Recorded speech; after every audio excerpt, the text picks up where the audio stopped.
नमस्ते बच्चों। आज मैं आप लोगों को क्लास 10 कृतिका भाग 2 का पाठ जॉर्ज पंचम की नाक, जिनके लेखक कमलेश्वर जी हैं, इसका मैं एमसीक्यू पढ़ाने जा रही हूँ। क्योंकि बच्चों इस बार आप लोगों को एमसीक्यू भी पूछे जाएंगे। और इससे पहले मैं क्लास 10, क्लास 9 कृतिका क्षितिज स्पर्श संचयन, इसका मैं सारा एमसीक्यू बना चुकी हूँ। फुल एक्सप्लेनेशन, समरी और क्वेश्चन आंसर बहुत ही आसान रूप में मैं पढ़ाई हूँ। और हिंदी व्याकरण भी पढ़ा चुकी हूँ।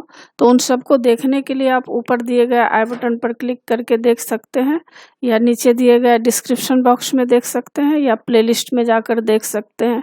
और बच्चों आप मुझे इंस्टाग्राम, फेसबुक और ट्विटर पर भी फॉलो कर सकते हैं। तो अभी हम लोग पढ़ेंगे जॉर्ज पंचम की नाक का एमसीक्यू। पहला प्रश्न है, जॉर्ज पंचम की नाक व्यंग में कब की घटना का उल्लेख है? क सन 1947 की, ख लॉर्ड डलहौजी के समय की, घ सन 1942 की, घ इंग्लैंड की रानी एलिजाबेथ के भारत आगमन की। तो उत्तर होगा घ इंग्लैंड की रानी एलिजाबेथ के भारत आगमन की, यानी जॉर्ज पंचम की नाक व्यंग में कब की घटना का उल्लेख है? इसका सही उत्तर है इंग्लैंड की रानी एलिजाबेथ के भारत की आगमन की। और दूसरा प्रश्न है, रानी एलिजाबेथ का दर्जी क्यों परेशान था? क रानी के कपड़ों की नाप खो गई थी, ख उनके लिए अच्छा कपड़ा नहीं मिल रहा था, ग हिंदुस्तान, पाकिस्तान और नेपाल के दौरे पर रानी क्या पहनेगी यह सोचकर, घ उसको भारत के मौसम की जानकारी नहीं थी। तो रानी एलिजाबेथ का दर्जी क्यों परेशान था? इसका सही उत्तर है ग हिंदुस्तान, पाकिस्तान और नेपाल के दौरे पर रानी क्या पहनेगी यह सोचकर। और आगे तीसरा प्रश्न है, दिल्ली में सब कुछ था परंतु डैश। क नाक नहीं थी, ख जॉर्ज पंचम की लाट नहीं थी, ग ईमानदारी नहीं थी, घ चापलूसी नहीं थी। तो दिल्ली में सब कुछ था परंतु क्या नहीं थी? नाक नहीं थी। इसका उत्तर है क। और चौथा प्रश्न है, देखते ही देखते सड़कें कैसी हो गई? क काली, ख हसीन, ग जवान, घ जर्जर। तो देखते ही देखते सड़कें कैसी हो गई? इसका सही उत्तर है ख हसीन हो गई, यानी जवान हो गई। क्योंकि वहाँ पर एलिजाबेथ के आने के उत्साह में सारे लोगों ने वहाँ की साफ सफाई की, इसलिए सड़क जवान हो गई। मतलब सारे कचरे जो थे उसको हटा दिया गया और साफ सुथरा कर दिया गया। पांचवा प्रश्न है, मूर्तिकार यूं तो कलाकार था पर डैश क्या था? एक होनहार था, पैसे से लाचार था, ग ईमानदार था, घ दुनियादारी से बेखबर था। तो मूर्तिकार यूं तो कलाकार था पर उत्तर क्या होगा? ख पैसे से लाचार था। आगे और एमसीक्यू है। पहला प्रश्न है, जॉर्ज पंचम की नाक व्यंग में किस विदेशी के भारत आने की चर्चा हो रही है? क जॉर्ज डब्ल्यू बुश, ख जॉर्ज पंचम, ग रानी एलिजाबेथ, घ राजकुमारी डायना। तो जॉर्ज पंचम की नाक व्यंग में किस विदेशी के भारत आने की चर्चा हो रही है? इसका उत्तर है ग रानी एलिजाबेथ की। दूसरा प्रश्न है, किस चीज को लेकर दिल्ली में तहलका मचा था? क जॉर्ज पंचम की नाक को लेकर, ख एलिजाबेथ के कुत्ते को लेकर, ग एलिजाबेथ के सूट को लेकर, घ इनमें से कोई नहीं। तो दूसरा प्रश्न है कि किस चीज को लेकर दिल्ली में तहलका मचा था? इसका उत्तर है क जॉर्ज पंचम की नाक को लेकर। तीसरा प्रश्न है, अंत में मूर्तिकार ने नाक के लिए क्या सुझाव दिया? क किसी भारतीय नेता की नाक लगा दी जाए, ख जिंदा नाक लगा दी जाए, ग प्लास्टिक की नाक बनवा कर लगा दी जाए, घ पत्थर की नाक बनवा कर लगा दी जाए। तो अंत में मूर्तिकार ने नाक के लिए क्या सुझाव दिया? इसका उत्तर है ख जिंदा नाक लगा दी जाए। चौथा प्रश्न है, जॉर्ज पंचम की नाक को लेकर सरकारी तंत्र की बदहवासी उनकी किस मानसिकता को दर्शाती है? क उनके स्वाभिमान को, ख आज़ादी की मानसिकता को, ग गुलामी की मानसिकता को, घ विदेश जाने के लिए जुगाड़ की मानसिकता को। तो जॉर्ज पंचम की नाक को लेकर सरकारी तंत्र की बदहवासी उनकी किस मानसिकता को दर्शाती है? उत्तर है ग गुलामी की मानसिकता को। पांचवा प्रश्न है, रानी एलिजाबेथ के दर्जी की परेशानी का क्या कारण था? क उसे रानी के योग्य अच्छा कपड़ा नहीं मिल रहा था। ख वह समझ नहीं पा रहा था कि रानी कौन सा सूट कब पहने। ग इंग्लैंड के मौसम और भारत के मौसम में काफ़ी अंतर था। घ इनमें से कोई नहीं।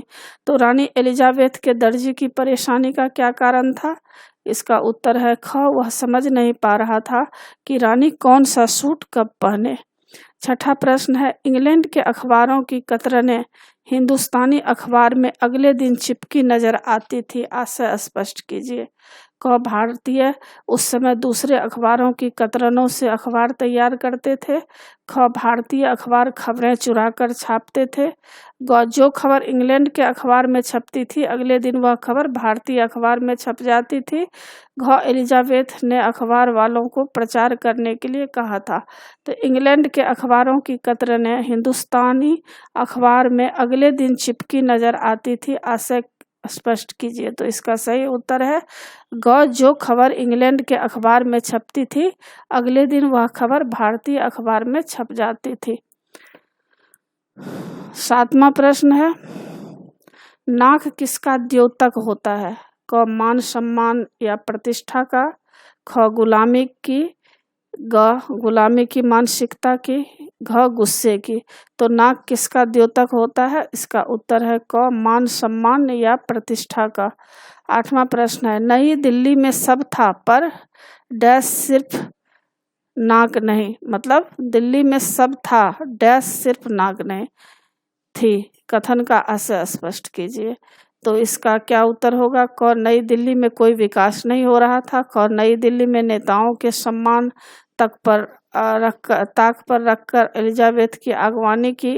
ग नई दिल्ली में मूर्तियों की नाक गायब हो गई थी। घ भारत में सब सुविधाएं थी पर मान सम्मान नहीं था। तो नई दिल्ली में सब कुछ था पर क्या था उत्तर? भारत में सब सुविधाएं थी पर मान सम्मान नहीं थी।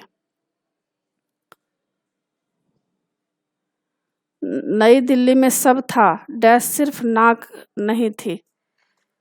तो इसका उत्तर घ होगा। और 9 नंबर प्रश्न है, रानी के सूट पर कितना खर्च आया था?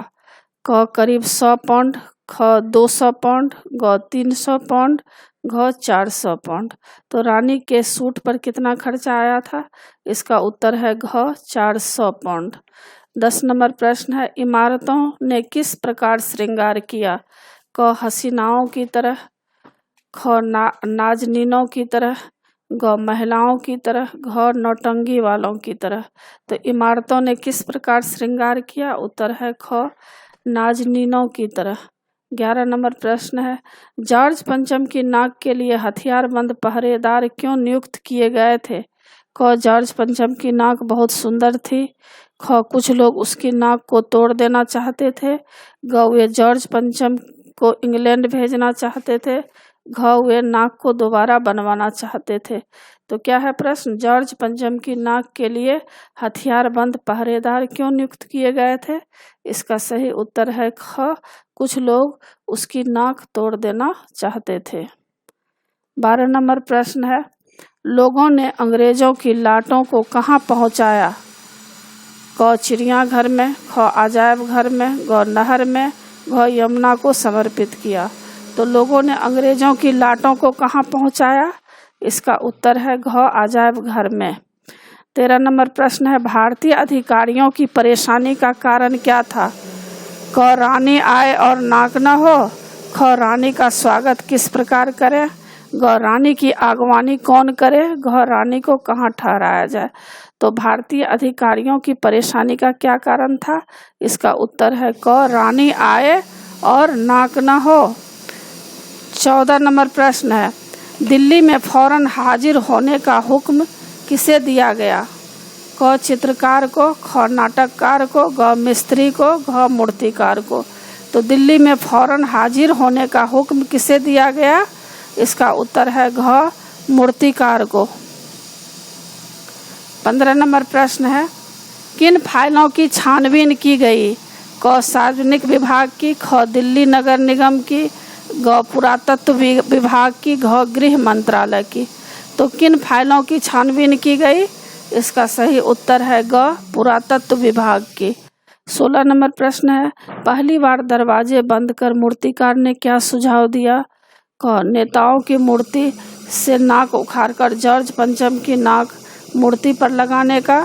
ख, नकली नाक लगाने का। ग, प्लास्टिक की नाक लगाने का। घ, अजायब घर में पड़ी मूर्ति की नाक इस पर लगाने का। तो पहली बार दरवाजे बंद कर मूर्तिकार ने क्या सुझाव दिया? इसका उत्तर है क, नेताओं की मूर्ति से नाक उखाड़कर जॉर्ज पंचम की मूर्ति पर लगाने का। 17 नंबर प्रश्न है, बिहार में सेक्रेटेरिएट पर झंडा फहराने को लेकर बच्चे कब शहीद हुए थे? क, सन 1932 में। ख, सन 1935 में। ग, सन 1930 में। घ, सन 1942 में। तो बिहार में सेक्रेटेरिएट पर झंडा फहराने को लेकर बच्चे कब शहीद हुए थे? उत्तर है 1932 में। आगे 18 नंबर प्रश्न है, अंत में मूर्तिकार ने कैसी नाक लगाने का सुझाव दिया? क, पत्थर की नाक। ख, जिंदा नाक। ग, प्लास्टिक की नाक। घ, लाख की नाक। तो अंत में मूर्तिकार ने किस नाक लगाने का सुझाव दिया? इसका उत्तर है ख, जिंदा नाक। 19 नंबर प्रश्न है, अखबारों में क्या खबर छपी? क, नाक के लिए पत्थर नहीं मिला। ख, नाक लग गई है। ग, नाक का मसला हल हो गया है। घ, रानी का आगमन टल गया है। तो अखबारों में क्या खबर छपी? इसका सही उत्तर है ग, नाक का मसला हल हो गया है। 20 नंबर प्रश्न है, मूर्ति के आसपास के तालाब में पानी क्यों भरा गया? क, ताकि नाक सूखने न पाए। ख, ताकि कोई नाक तक पहुंचने न पाए। ग, ताकि नाक दूर से स्पष्ट दिखाई न दे। घ, ताकि उनकी पोल न खुल जाए। तो मूर्ति के आसपास के तालाब में पानी क्यों भरा गया था? इसका उत्तर है क, ताकि नाक सूखने न पाए। और 21 नंबर प्रश्न है, जॉर्ज पंचम की नाक में किस पर व्यंग्य किया गया है? क, रानी एलिजाबेथ पर। ख, सरकारी तंत्र पर। ग, रानी के दर्जी पर।